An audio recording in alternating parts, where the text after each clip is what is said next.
Go. Hey everybody, it's your boy, Karl. Guess what? I'm starting a YouTube channel.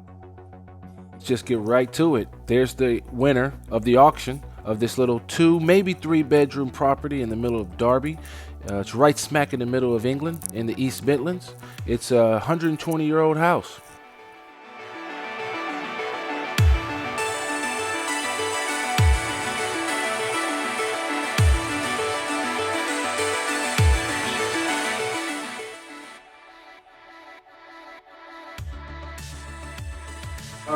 We're going to re-plaster and reskim all of the walls. We are putting a new ceiling up on the inside of here. And one of the things that is different from American style homes, which I'm used to, is in the United States, I'm from Los Angeles, California, or the Los Angeles area is what I would say. We use drywall for all our walls. So one thing here in the UK, we use plasterboard. And plasterboard is put up on all the walls here, and then you have to plaster the walls and put I guess I'm going to call it a wet coat, hence why it's called drywall in the United States, so you don't have to have a wet wall. So these walls will get plastered all over, on the ceiling, on the walls, and when they dry, they seem to be pretty wet, and it takes a few days to actually dry out, actually. So one of the things we're going to do here on this floor, we're going to put new carpeting. We're going to put new trim around the floors. We're going to relocate the light. Ooh, now that I'm in this room, let me show you this feature here, is the fireplace. So this, as I said, this house is over 120 years old. And in the United Kingdom back then, you had to heat the houses with coal and fireplaces. So unfortunately for us now, we have central heating throughout the house. But one of the things we're going to do in this is we're going to brick up this entire wall here, this fireplace, plaster it, and then cover up, and actually just really turn it into like a feature point of this room. So where you would imagine that your bed sits this way in the room, so where this would be a nice feature. Pulled up this carpet here. It was an old, dingy red carpet. But what sat on top of that carpet was a laminate floor, one of those clicking laminate floors on top of red carpet. They didn't even put an underlay. This year, we've all been on lockdown, and it has sucked. Can't go anywhere, can't do anything, can't see anybody. Heck, here in the UK, they're even telling people you can't even have sex with your partner if you live outside of the same house. So it's pretty draconian out here, trust me. I bought a property a couple months ago because during the lockdown, one of the things that I kept watching on YouTube is a show out here in the UK, which is called Homes Under the Hammer. And what this show is about property developers who go out, go to an auction and go buy a house from this auction and bid on it. And then they renovate it and flip it. So it's just house flipping. I said to myself, I can do that. I have the capital. I know how to, I'm not scared to get my hands dirty. So why don't I try? So what did I do? I set up a company. I went to a website, registered with that website, got all my financing in order. The day of the dance comes. This is my first time to an auction. I've never done an auction before in my life. It was scary, trust me. But when the bidding starts going, I'm starting to bid. I put in one bid. Somebody raises it up. I put in a second bid. They raise it up. I put in a third bid. And then nobody raises it. Going once, going twice. Sold. And it's my house. And I'm going crazy. I am excited, but I'm scared because now I'm obligated to buy this house from the auction house. Like, I must buy it. There is no backing out. I'm gonna lose all my money.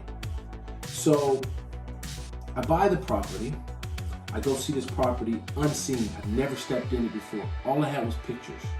And that right there is like a rule number 1 violation on Homes Under the Hammer if you watch the show. So I broke that rule. But the second rule is you have to read what's called the legal pack.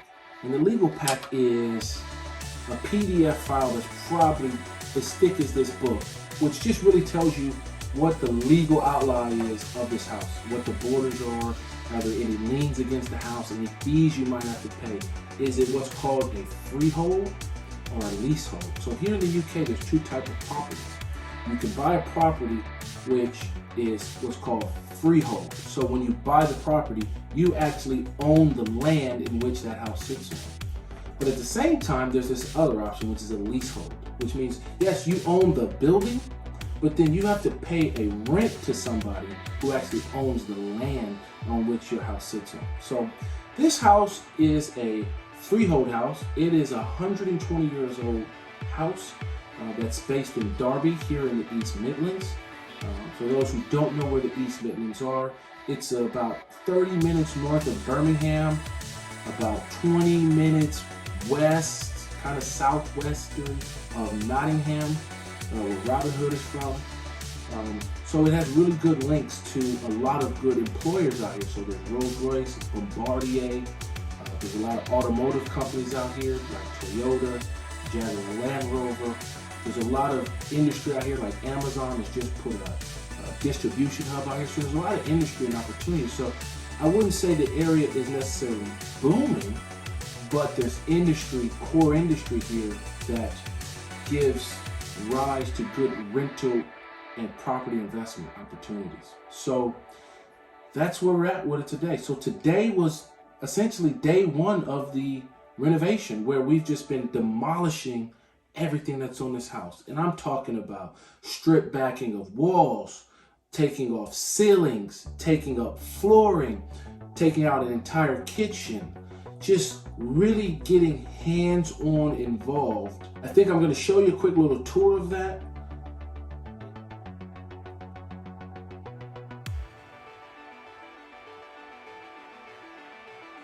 Come with me to bedroom number 2 in this house. Come on, let me show you. As you enter this room, one of the things that you immediately see is the fireplace. Now, as I said earlier, each room has a fireplace because this house is over 120 years old.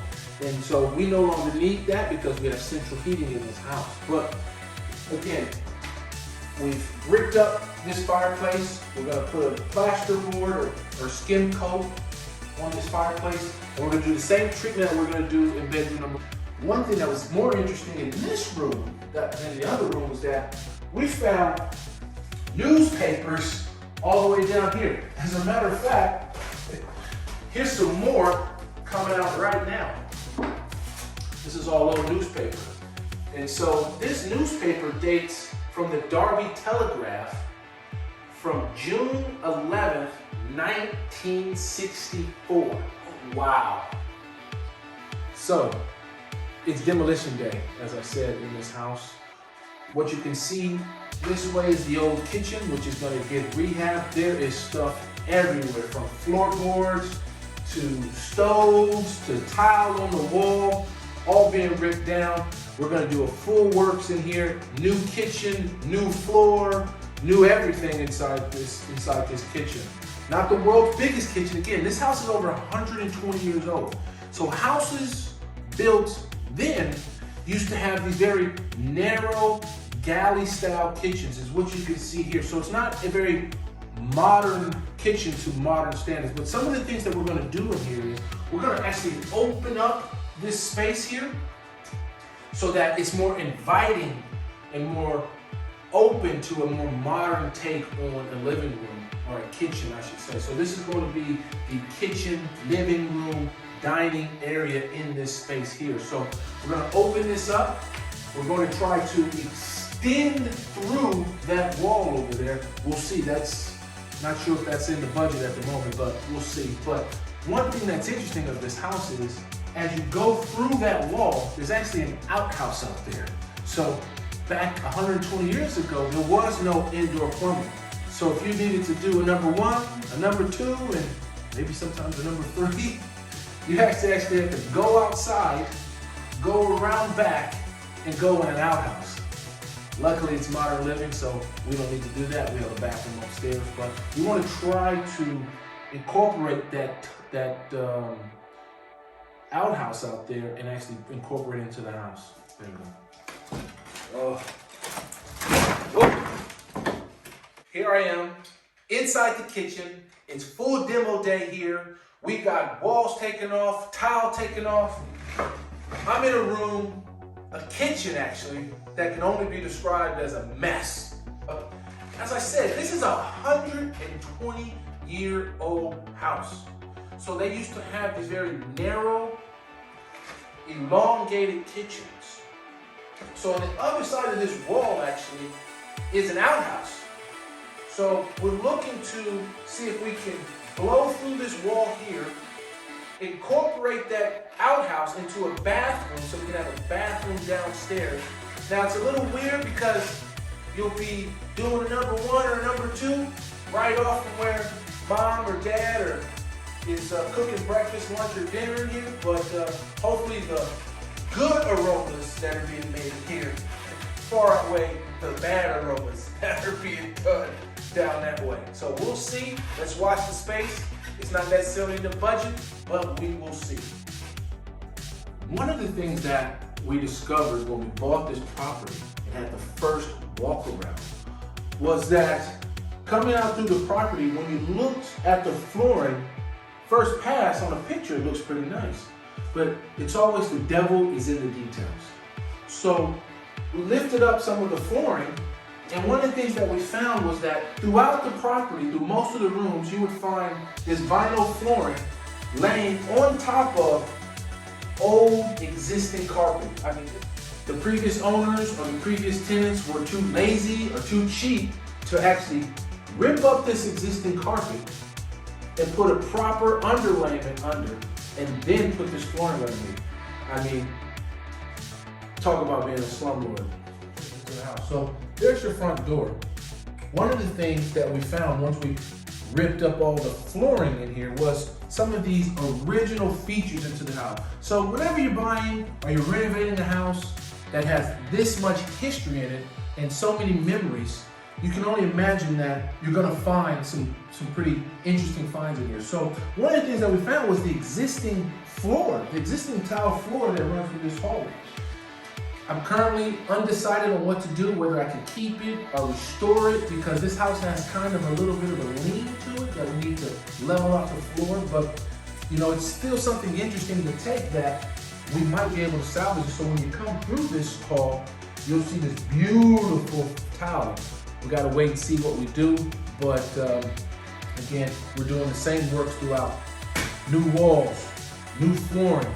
We might keep this flooring. New light fixtures, new doors throughout the property. So let's see what we do, but I think that will be an interesting surprise at the end. So you'll have to keep watching these videos to find out what we do. All right, so I'm in another room in this house, okay? Again, 120-year-old home. I think I must have said that for the 10th time. Somebody can tell me in the comments how many times I've said how old this house is. But again, period feature house, fireplace in every room.